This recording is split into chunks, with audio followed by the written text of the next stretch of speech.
Seja muito bem-vindo a mais um vídeo do canal. Hoje uma reação ao vídeo do Clóvis de Barros, onde ele fala a diferença entre desejo e vontade. Tô bem curioso, não vi o vídeo ainda, então vem comigo. Enquanto para os gregos a virtude tinha a ver com a plena realização da natureza de cada um, e naturezas superiores acabam permitindo vidas mais virtuosas, para o pensamento cristão isso muda um pouco.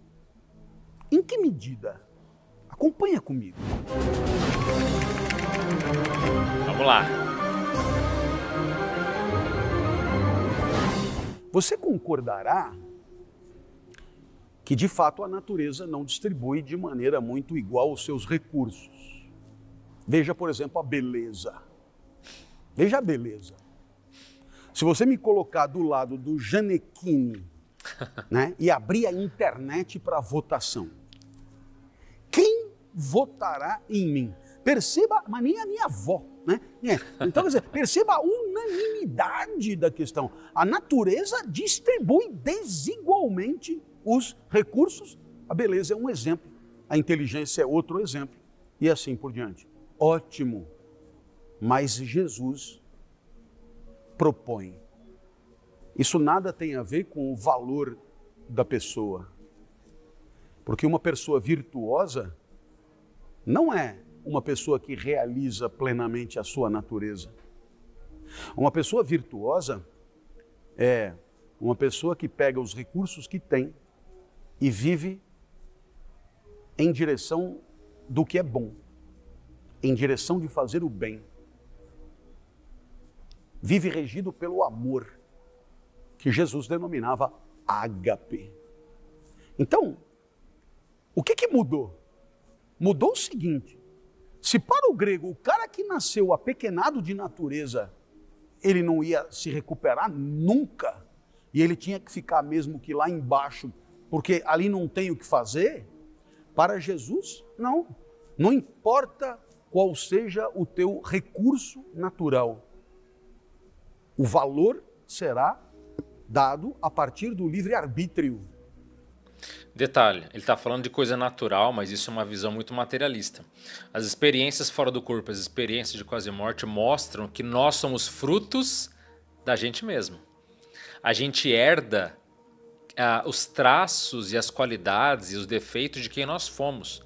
Não foi dado pela natureza. Beleza, ok, você pode colocar que é genética, tem a ver com os pais, e nem isso é por acaso, mas se você tem inteligência, como ele citou, a criatividade, isso não é um dom da natureza, isso você conquistou muitas vezes lutando, ralando por vidas sucessivas para chegar nesse ponto, entende? Mas de fato, você colocar o recurso que você tem em prol da fraternidade, em prol do outro, é isso que é importante, isso que faz a diferença. Quer saber se você tem proteção, se você tem anjo, mentor, guia ou amparador, que é o nome técnico, ou ser de luz, como é chamado na quase morte? É só você olhar quais recursos que você tem, igual ele falou, que você coloca em prol do bem comum. Por isso que muitas pessoas perdem os amparadores. Ela de repente abre mão de tudo que ela fazia de positivo para os outros e, sei lá, vive uma vida diferenciada ou não quer pensar só em si próprio, e ela perde esses amparadores extrafísicos, quer dizer, esses seres invisíveis dão um tchauzinho para ela, bye bye. E se um dia ela voltar, quando ela quiser voltar, eles, né, com a assistência, com a fraternidade, eles voltam para a pessoa, para vocês verem como esse tema é de fato muito importante, tá? E é um direcionamento, porque eles se conectam, os amparadores, o ser de luz, com o que a gente tem de bom, a conexão pelo que a gente faz com o que a gente tem, é a realização na prática, não é teórico. Se você conhece, admite tudo isso e não faz nada, é só um teoricão, você está lascado, você não tem nada. A partir do que livre e soberanamente você decidir fazer com os recursos que são os teus. A parábola dos talentos que você encontra nos evangelhos diz isso, né? Deu 3 para um, deu 2 para outro, deu 1 para outro, o de 3 trouxe 9, parabéns, o de 2 trouxe 5, parabéns, e o de 1 enterrou o 1, e aí levou uma bronca. Por quê? Porque o que importa não é o 3, o 2 e o 1. O que importa é o que você fez dos recursos que são os teus. Vamos imaginar que no lugar de moedas, que era talento, na época se dizia talento, né? O recurso natural seja uma certa habilidade. E vamos imaginar que seja até uma habilidade para explicar, habilidade de explicador. E essa mesma habilidade pode ser usada para o bem ou para o mal. Né? Claro. A beleza pode ser usada para o bem ou para o mal. Todo e qualquer recurso da natureza pode ser usado para o bem ou para o mal. Então, perceba qual é a ideia. A ideia é essa. Os recursos de natureza não têm valor por eles mesmos. Eles terão valor em função do que você fizer com eles. Por isso que se diz que uma das coisas mais sérias que existem é o nível de ética, ou o nível de cosmoética. Cosmoética é o termo para ética universal, ou multidimensional, ou ética além da vida humana. O que você faz com seus recursos tem a ver com o nível de ética, o direcionamento, é a bússola. E o que ele está falando realmente faz muito sentido olhando as outras dimensões. Por quê? A pessoa pode ser muito criativa, mas ela usa a criatividade dela para quê? Para, sei lá, passar uma substância ilícita na fronteira. Sabe? O que adianta? Ou a pessoa é muito engenhosa para criar armas de destruição. Para quê? Então, os nossos potenciais, quando direcionados com ética, com propósito, com boa intenção, aí muda de figura. Quantas pessoas, que nem ele falou ali, que são comunicadoras, sabem se expressar, e estão lá, muitas vezes tentando doutrinar, fazer lavagem cerebral, tentando manipular os outros, entendeu? O que adianta? Por isso que é importante a ética, essa ética cósmica, que é fundamental na nossa evolução. Sem ela, o nosso recurso mais valioso pode se tornar um tiro no pé, né? É exatamente essa a primeira ideia de Kant que nos interessa. Kant. Não importa o recurso natural de que você seja herdeiro, tenha recebido como legado, não importa. Não é legal. Porque a única coisa que é boa em si, na hora de viver, é a tal da boa vontade. A boa vontade. Quer dizer, a decisão livre da inteligência, da razão prática a respeito do sentido que vamos dar para a vida e do uso que vamos fazer dos recursos que são os nossos. O que é bom é a boa vontade. Né? Então perceba que para Kant, o valor de uma ação nunca estará nas consequências dessa ação. Ele não era nem de longe um consequencialista, tipo Maquiavel, né? A boa ação do soberano é aquela que permite ao soberano conservar ou aumentar o poder que tem. Ele é um consequencialista, eu vou ver depois o que aconteceu e aí eu te dou uma nota. Não, para Kant, a ação vale em função das razões pelas quais você agiu daquele jeito. Porque é isso que tem valor. As razões pelas quais você agiu daquela maneira. E isso tem a ver com o uso que você livremente fez dos teus talentos. Ou seja, precisa ter maturidade de escolha. Baseado no meu contexto, baseado no meu momento. Por que eu escolhi isso? Por que eu resolvi tomar determinada ação? Isso é maturidade de escolha. Ou seja, discernimento. Dos teus recursos naturais. Olha que loucura. Por que razão a consequência não merece ser critério, né, para atribuir valor à ação? Segundo Kant, porque as consequências resultam de N variáveis que o agente não pode controlar. Uhum. A coisa não funciona assim.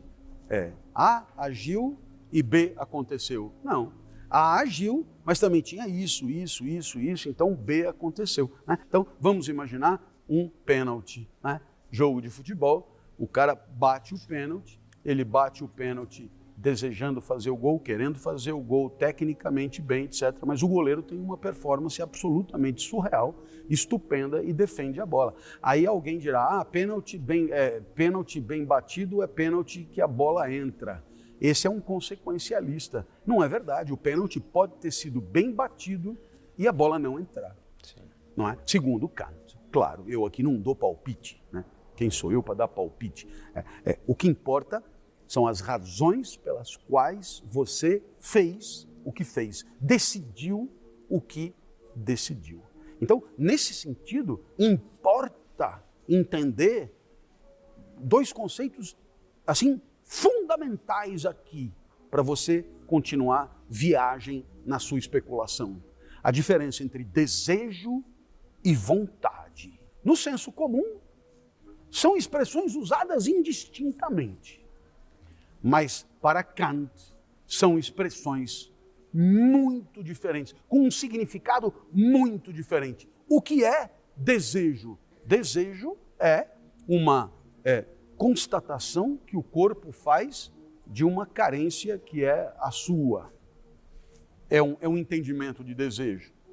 Ou, se você preferir, num outro entendimento de desejo, o desejo é a própria potência vital, como em alguém como Spinoza, né? Então, se para Platão e Sócrates, no banquete, o desejo é a falta, né? Então, está faltando líquido, desejo beber. Está faltando alimento, desejo comer. Está faltando carinho, desejo carinho. Está faltando... né? O desejo seria a falta.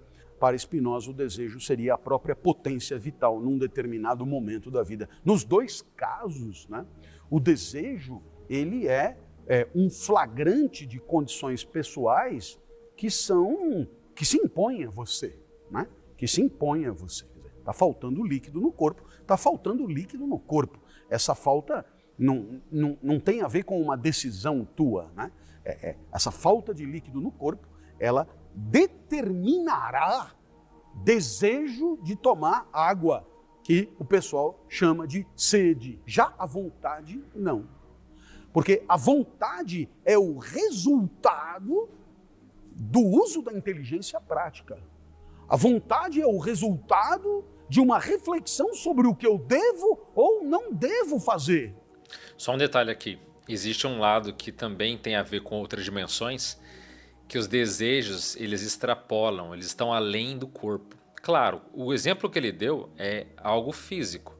Você tem sede, é do corpo, o corpo está pedindo, é fisiológico, é do teu funcionamento básico.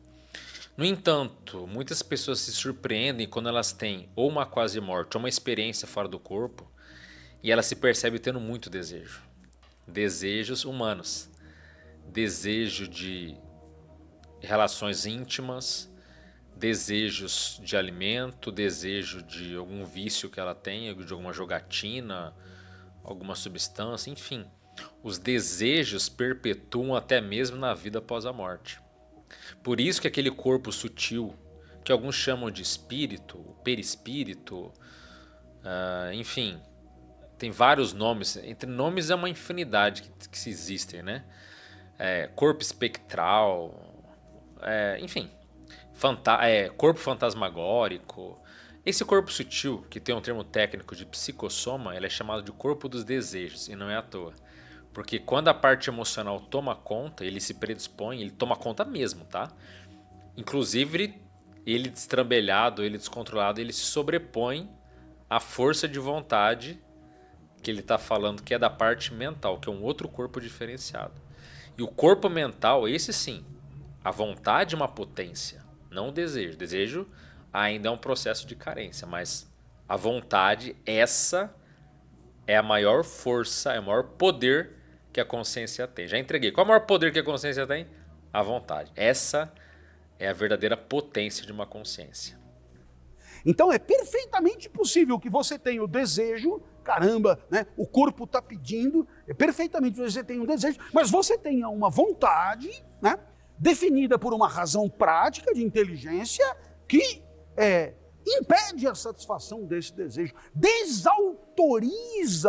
a satisfação desse desejo. Então, vamos imaginar um exemplo concreto. Para você que é do direito, vem comigo, né? Você sofre uma humilhação no trânsito, né? E você tem porte de arma, porque agora está mais fácil, né? Tem porte de arma, e aí então a humilhação passa, digamos, por uma ofensa com uma certa duração, sabe? Motoqueiro que passou, derrubou o seu o seu retrovisor, você xingou, ele voltou, continua te ofendendo, os outros motoqueiros cercam, coisa feia, e você tem ali o seu 22 no porta-luva, né? Você está fechado dentro do carro, se você pegar o 22 ali, você pode fazer um estrago bom e arrancar, né? E etc. Então, naturalmente, haverá um desejo inerente à situação aviltante que você se encontra.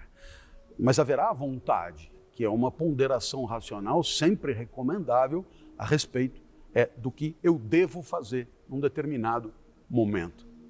Assim também pode acontecer nas questões de sexo, né? Muitas vezes o mundo nos atrai, mas não é pelo fato do mundo nos atrair desejo que devamos trair vontade. O detalhe aqui, falando desse tema que ele abordou, é muito comum a pessoa, você ter uma experiência fora do corpo e vem aquela vontade louca de você ter uma relação, né, mais íntima com alguém, só que você fala, não, eu não saio do corpo para isso, eu quero fazer tal coisa, mas a vontade ou a energia do desejo, aquela energia envolvente da Kundalini, que alguém pode jogar para você, pode vir uma carência, uma vontade danada, de repente tem alguém até se insinuando, alguém, sabe, com a aparência que você gosta, com o visual que te atrai, fisicamente falando, tentando te vampirizar energeticamente. Isso é muito comum fora do corpo, muito comum. Então você sai do corpo às vezes saciado, sem nenhuma vontade, e de repente você se pega com uma vontade enorme de fazer isso que ele falou. E aí de repente veio o conflito entre o desejo, eu gostaria de ter uma vivência dessa agora, ou tive vontade, ou aquilo me pegou de jeito, mas eu não quero fazer isso agora, meu propósito não é esse. Então, entre o desejo mental, tem que ter muita força de vontade, muitas vezes, para não cair nesse tipo de armadilha, né? A vontade pode inibir o desejo, problematizar o desejo, discutir o desejo e desautorizar a sua satisfação. Acho que você me entendeu. Isto é o que sugere Kant. Videozinho curto, mas muito legal, né? Mas e você? Você acha que você tem desejo? Ele pode sobrepairar sempre em relação à sua vontade ou não? Ou você consegue dominar? Porque veja, a vontade é o maior poder da consciência. Uma pessoa que tem vontade fraca, ela está no buraco. Por quê? Porque quer dizer que você vai ser sempre levado pelos seus impulsos, pelos seus desejos, pelo seu instinto, por aquilo que é mais visceral dentro de você, é isso? Quem diz que a carne é fraca, quem diz que a vontade é fraca, né? Essa pessoa está dando um atestado de incompetência evolutiva. Olha para dentro de você, qual o poder, qual é a potência da sua vontade? Ela é capaz de sobrepairar dores, frustrações, desilusões, sofrimentos. Ela é capaz de superar todo o processo emocional em busca de um propósito, em busca de um objetivo maior? Isso é vontade, isso é discernimento, isso é capacidade de escolha. Porque o indivíduo que não consegue se controlar, que não consegue seguir rumo ao propósito que ele mesmo decidiu, esse vai continuar vida após vida, pelo menos por um bom tempo, sendo uma pessoa fracassada no sentido do propósito, da missão. Por quê? Porque o lado bicho, o lado humano, o lado desejo fala muito mais alto do que a sua potência íntima da sua consciência, que vem da vontade. Os dois maiores poderes da consciência são a vontade e a intencionalidade. Faz sentido para você? Boa intenção importa? Dá direcionamento? Vontade é querer? É capacidade? É potência? Se você quiser sair do seu corpo, você consegue? Se você quiser fazer algo extraordinário, você consegue? Não estou falando de sonho, estou falando de potência, de vontade, determinação e principalmente coragem para assumir aquilo que precisa ser assumido. Escreva nos comentários aqui o que você pensa sobre isso. Eu agradeço muito a sua presença até aqui. Então, eu desejo um forte abraço a todos, as melhores energias para você. Até a próxima. Valeu.